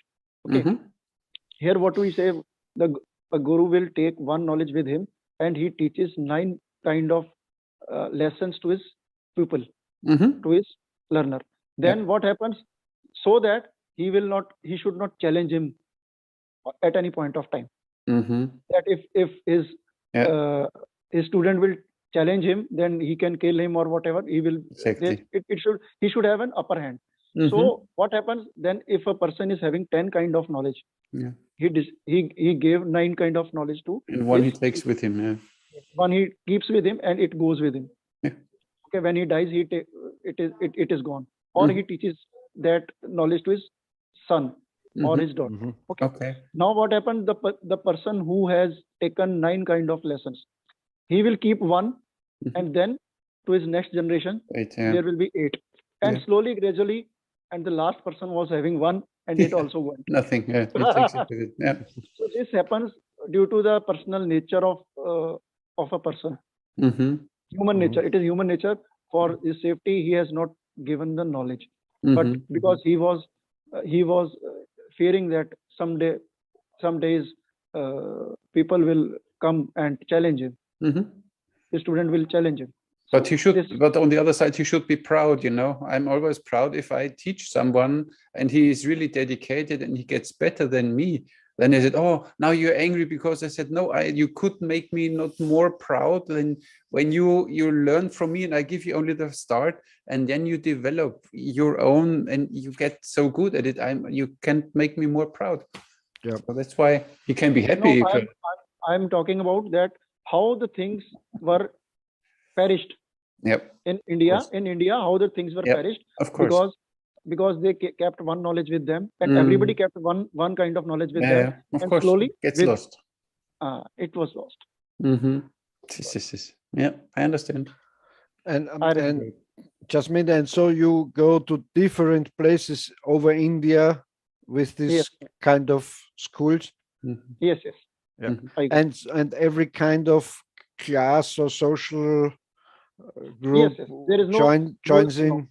No, okay. Everybody is equal for me. No segregation, nothing about anything. Very nice. Great. Yeah. So it also connects people. Yes. Archery is for all. Archery is for all. What I think. Yeah. Exactly. Yeah. Me too. Yeah. That's why we do this. What we are doing. That's why. Yeah. Nice. And how often do you practice and by yourself? Yeah. Daily. Daily. Okay. Daily 400 arrows at least. 400 euros every day. You must have a lot wow. of time. I have the wrong job. I should be a lawyer. Very No, good. I take it in the morning or after I come from my work, then I do this. Oh, nice. And what distance you're shooting most time? What range? It depends upon how much time I have got. If I have more time, then I go to range, or otherwise I take in. I also do archery in my home. At my home, it's around 12 meters. I have got a space of 12 meters. I do there also. Sometimes I go to nearby park. There I do. That is, I can do up to 30 or 40 meters. And into my room also, I have made the setup that is only 10 feet. That's for practicing. Yeah. Just for the form. Yep. Yes. So I have made I have segregated my archery system. He's really dedicated, huh? And your husband, your wife is happy because you're shooting in your living room, no? Yeah. I also told her to do some archery. She has broken one glass, so after that she stopped. Okay. The arrow was a miss. Yeah, that can happen. Nice. Interesting. Yeah. Well done. A lot of information today. I hope our viewers are happy today that we were talking a lot about archery, not about politics and whatever. So let us know in the comments. I hope so. Yeah. But I think it's still more to come. So we need to invite you another time. We already have 2 hours. I will show you a picture. Okay. Yeah. Yeah. This is I made when I was 12 or 13 years old. Wow. Okay. And that time I didn't knew that I will become an archer. So this was. I can see. Yeah. The form is a little off, but it looks very good. Very good. Nice. Beautiful. You're an artist, huh? Yeah. Pretty. Yes, I love to draw. Yeah. Oh, very good. Like that old samurais, they have to be artists, they have to do calligraphies and carving and something, and also we're warriors and have to write poems and something. And so that's a kind of nice. Sir, art always clean your heart. Exactly. Yeah. Art cleans your heart. That's why it's art. Yeah. That's why in the word heart is the word art. Yeah. Art. Art. Yes, yeah. And it gives you self-confidence. It gives you a good feeling. I can paint this or I can do this, and you're a different person when you go away from your painting or you're crafting or doing. You're a different person every time you do it. Every time you get a better person, in my opinion. Yeah, I think when he sends me these arrow shafts, I get a painting too. He will get a better person if he sends you some shafts. Armin is very good photographer. Also, I have seen his photo. This is my way of expressing my art. Yes, of course. Yeah, nice. But you have to do something. You need to clean your heart all the time. And I always love to look on Armin's photographs, and you have to see the picture in the world. Yeah. You have to see the frame of the picture. That would be a nice picture, or that is a nice. Most people don't know that, and they simply, where did you take this photo? I said, here, directly around the corner. Yeah, I never saw that. Because and this is what I like on photography. You go different through the world because you perceive the world differently. You're not so, what problems? You simply walk into light, shadows, proportions, whatever. You look at that heaven, look at that tree, or so. Yeah. That's why I like photography. And then and you always find the picture. Yeah, of course. You always find something.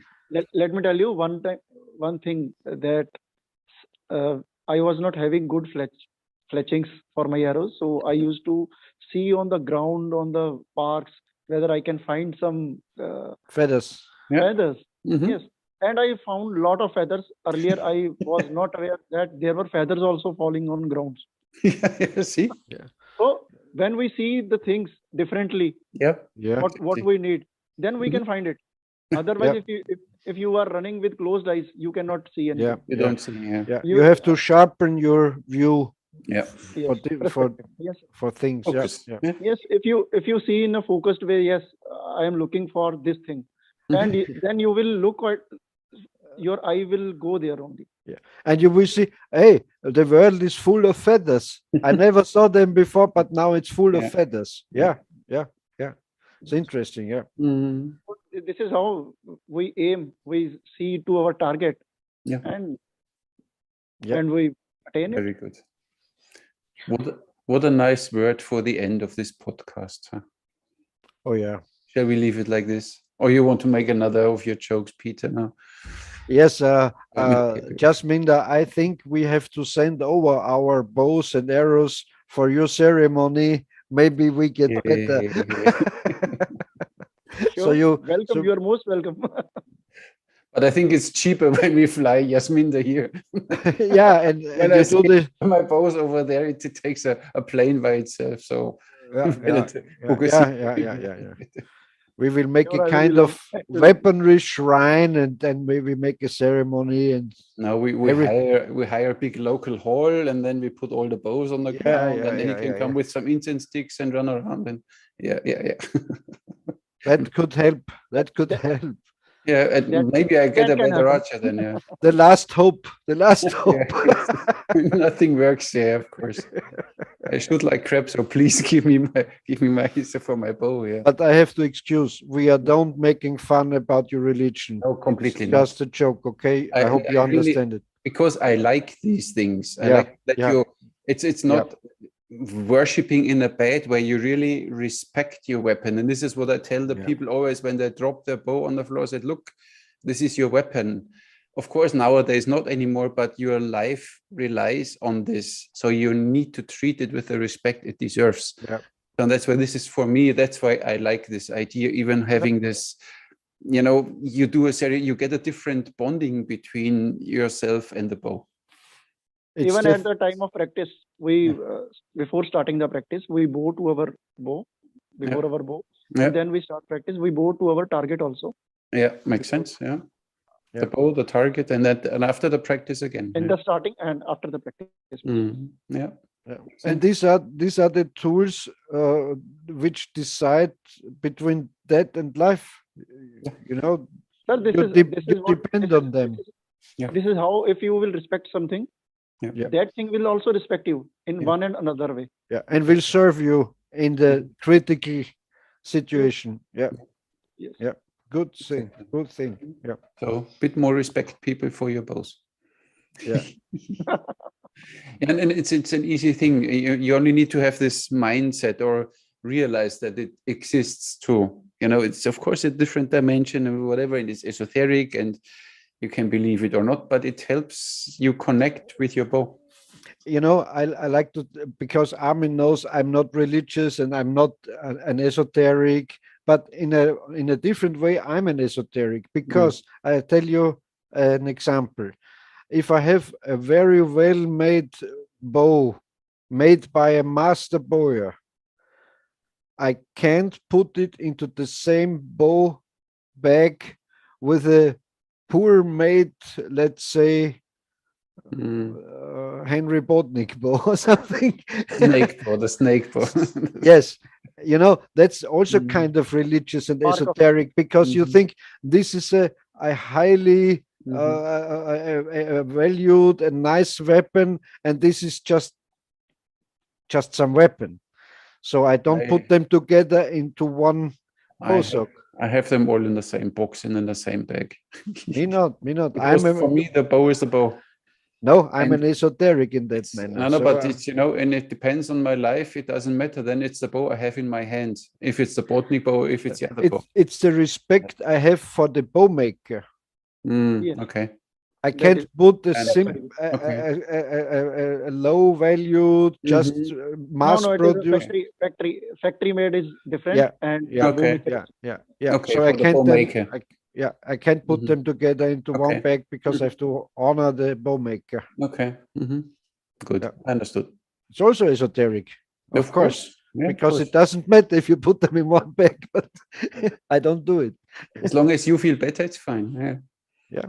Same here. That what I am showing also on my channel, that when a bow comes to me, I am describing about the bow maker also, so that it is the labor or his art he has given in his bow. This is put in his bow, and that should be people should know about it. It should be given proper credit. It should be given credit. A bow maker has to be given credit because of him we are doing good archery. We are getting a good experience. We are getting a good weapon, and they are to be honored. Secondly, the people here in India, they should also know that what kind of effort is now being put in by the bow makers, and they can also replicate that thing. Yeah, that's true. So that, because our bow making techniques and our bow makers, bowers are not now, they are not living now. They are perished. So to revive their DNA, so these things has to be shown. So I understand. I do that. Very good, very good. On the other hand, I have to mention, not every bow maker is a saint. That's also true. That's true. He's like a maker, and not every archer is bow maker, nor bow maker is a good archer. It is not. Yeah. True. Yeah, true. Yeah, makes sense. What you say. Yeah, fine. And you know what is 100% true, and I saw it in some bows. You know, you have to be a good friend with a good bow maker, so he makes you the best bow he can, because most bow makers, of course, are working on the safe side, so the bow won't break, or they don't get any, reclamations and problems and issues with the bow. So they tend to overbuild the bow in some way. And just a bow maker who is a very good friend to you, who is sure you will walk to him if the bow breaks, and you will say, look, maybe we can work it out. And so he will make a good bow, a very narrow, a very, fragile bow, because the old guys like Sexton Pope, and so they said, in full draw, a good bow is 7/8 broken.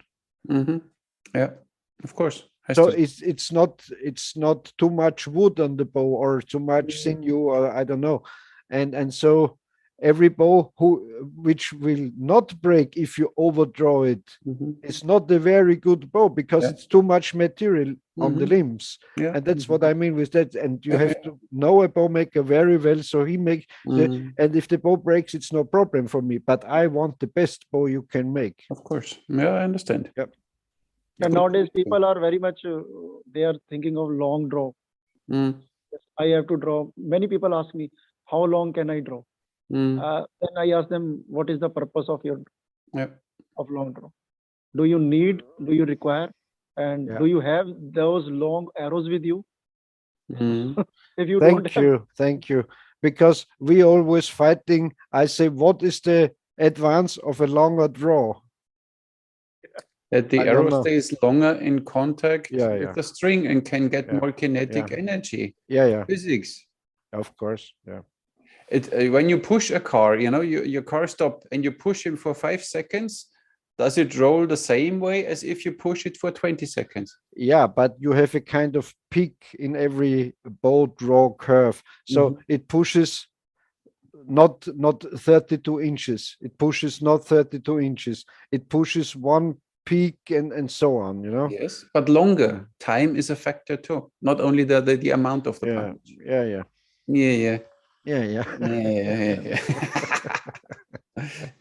I like always to say, when I know that somebody builds a bow for me, I always wish them only that he goes to work when he's in a positive mood and in his best mood, and he shall work on my bow. If he feels bad or if there is something, please don't work on my bow. That only the best energy of this bow builder goes into my bow. esoteric guy. Of course, hey, welcome to the club, Peter. Yeah. Who separates the bows? Huh? Yeah, Peter. And he has to fasten for 2 weeks No, before no, he no, starts that's to make his bow, and he has to Oh. live in a cave somewhere in the It mountains. would be beneficial, yeah, for some. It would help. Oh, Maybe I should go in about it. means a bow maker should make his bow with a very healthy mind. Exactly. Yeah. Exactly. That's true. That's true. Not only thinking, okay, I need to make this bow now, that he really No, that is he's happy. That he I makes have it. to make this shit then- bow for this shit For customer. this idiot, and he will make a review, and then I will look bad and whatever. Fuck. So sometimes they will say, nah, this customer is not going to give me much money about the bow, so let me make. But it is a bow maker has to realize that whatever he is making is going to some hands, and he will be renowned by that with his work. Exactly. If a person is not getting good bow, Mm. even if he has paid less or high, but Yeah. a person is saying that, but this bow is a crap now. Mm. So what is the use of making that bow? Yeah, exactly. And you know, this with this overbuilt bows on the safer side for the bowyer, it's especially true with this kind of wooden self bows and so on, because you the kind of composite bow, I think you can make it very nice so it won't break in any case. But a wooden bow, that's a different thing. If you need a really good wooden bow, a well-performing wooden bow, you have to know the bowyer. Where also, and all the natural bows what we draw, we have to give some flying release on it, because you get more energy and speed on a flying release on natural bows. Just like Fly What release. is a We flying don't hold release? your flying anchor. Okay. They Yeah. don't Because if hold it you- because some bow builders even tell me when I have a one-piece longbow on my tiller stock and I measure the poundage and I hook the bow in and show the curves. Oh, you can't do this because you will damage the bow. You And they break say, it in. Yeah. draw, and in the moment you start holding it, it loses already energy. Yeah. So But that's it's why true. flying anchor, of course. Yeah. For complete self bows, yeah. Yeah.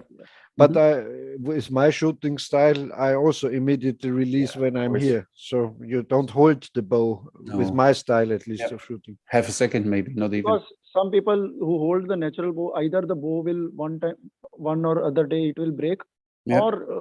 or it will lose the energy. Yeah, exactly. Yeah. Yeah. Foundation. Yeah. Mhm. Yeah. Yep. And that's we talked about before. Compared to a kind of wooden self bow, a composite bow is a kind of highly sophisticated item tool, because if you keep it, if you take care for it, you can keep it and you can give it to your son if you take care for it. But a wooden bow always will get damaged or break or weak and something like that. So that's a big step in bow Yes. development, That's true. my opinion. But on the other side, of course, these simple longbows are easy to make and you can make a lot of them. So and when you equip your army the other side, for one battle with one set of new bows, for the next battle they get new bows. So it's you don't have to care about the bows and you simply throw them away and get them new ones. That's why I think these high sophisticated composite bows, they were not too common in infantrymen or so. I think just the nobles and the big guys had them, and the simple infantrymen had maybe stick bows, self bows. I think so. I think it depends on the material they got. When you see in Mongolia, there are not many trees growing. So where do they get the materials? They couldn't. Armin, Genghis Khan's Mongolian Empire was, from enough, Russia to Vienna. But it had trees. to become that big. So in the beginning, it wasn't. Yes. Okay. So and it didn't use a whatever.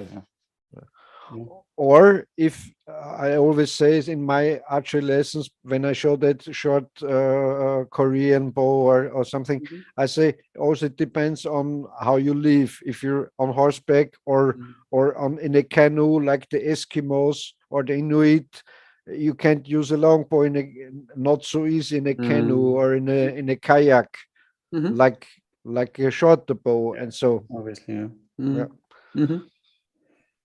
Okay. Nice. Your famous last words for today. What would you tell everybody who wants to start archery in one sentence? Welcome to the world of archery. Welcome to the world of archery. Welcome to the world of Good archery. word. Very good, very good. You can see he's a lawyer. He finds always a way. And you know what? I would say, welcome to our world of archery, because we are different archers, every three of us, and there are lots more, and all they are archers. We all shoot bow and arrow, no matter which bow, no matter which arrow, no matter which style. Yes, we're all pulling on a string. yeah, or pushing the bow away. So it doesn't matter. Exactly. This is the passion. This is the passion. Yeah, exactly. Yeah. Nice. Okay. Shall we leave it for this time? You happy with the podcast so far, Jasminder? Yeah, I'm happy always. You're happy. You're only happy. Okay, and as we said, Jasminder, you can use the podcast too for your channel. Yeah, of course. You can load it, or Armin can send it to you. You can upload it at your channel if you like so. Yes, why not? I will do it. No of problem. Course, we welcome that. We appreciate that if you do it. If you can use it. Yeah, why not? People should know more and more. The people who are not, who are my subscriber also, who are following my channel, they will also know about. Of course. Yeah. So get connected. Feel free to use it. Yep. You can simply download it from YouTube even if you want. So it's no problem. Yes. You can use it as you wish. Yeah. Because my original file is, I don't know, 20 gigabytes, and I have no chance to even. I will download. With transfer, you can't transfer this big. So you need to be a pro member. Then you need to pay for it. That you can transfer something stupid. Or I can give a link. I will link your video with the. No, you can download. Put it directly on it. People look at more. Load it up. It's better. Load it up is correct. No problem. Yeah. Okay. Also, of course, also the first one. Of course. Of course, obviously. Nice. Great. Okay, thank you very much, you two. Thank you, sir. Was a very interesting podcast today, and thank you out there for watching and for your comments again. And we all look at the comments and we will answer them as good as possible. Yeah. Some comments we simply don't answer because it's not. Like and subscribe. Subscribe also to Jasminder's channel. Yes. And I left the link in and the description, so please show him some love. Like him and look at his Instagram. One more thing, whatever. One more interesting YouTube thing. Have you noticed they put away the dislike numbers? Yes, you don't see how many dislikes you get anymore. Yeah. You know why they did it? Yeah, because I never get dislikes, so they didn't do it. No, you know why? Because if there was some speech of Angela Merkel or something, you see 6,000 dislikes and 400 likes, and they don't like if. The person should see what only 100 likes and 5,000 dislikes. They don't want to show that. Yeah. Of course. So they want to hide the real opinion of the viewers. That's the real. Yes. Yeah, that's good that you mentioned it. Now I need, of course, to talk to Bo Krause, my special friend. So even if you send me now dislikes, nobody will see it anywhere anymore. So it doesn't make sense to give me thumbs down. So better give thumbs up. Makes more sense. And we still only all shoot bow and arrow, even you, Bo. Good. Yeah. Bonobo. Bono's bows. Bonobos. Bono's bows. Oh, with his nose bows. Okay, now we come into crap, so we should stop. Okay, thank you very much, Jasminder. Goodbye, was really sir. Nice to have Goodbye, you back on Jasminder. our show. Really appreciate it, and I appreciate your knowledge, and I appreciate what you do in India. Yeah, that you really open up people for this. It's and you. The thing is, people need to shoot once a bow and arrow that they feel it. You can't explain it. They need to have this experience once, and then it's, Yeah. But you both know it. It is the syncness with your bow. You get in sync with your bow. Exactly. This is this experience is just, and you connect directly to all your ancestors. And whatever, so and to the female warriors, if you are whatever, everything works. I don't know how much time will take in India now again to revive it. But once the person who has touched the bow felt he has that feeling, he will tell his son or daughter, exactly. Yes, I have touched this weapon. Exactly. At least from when? Who told you how you get into it? Yes, then then I am honored. Yeah, no, you already own it, so don't worry. You do really a good job. He's a big guru over there. I see. Yeah, He's a big guru over there. But he deserves it. It's fine. Fully deserved. Okay. Nice. We leave it for today. Thank you very much for watching, subscribing, and everything else.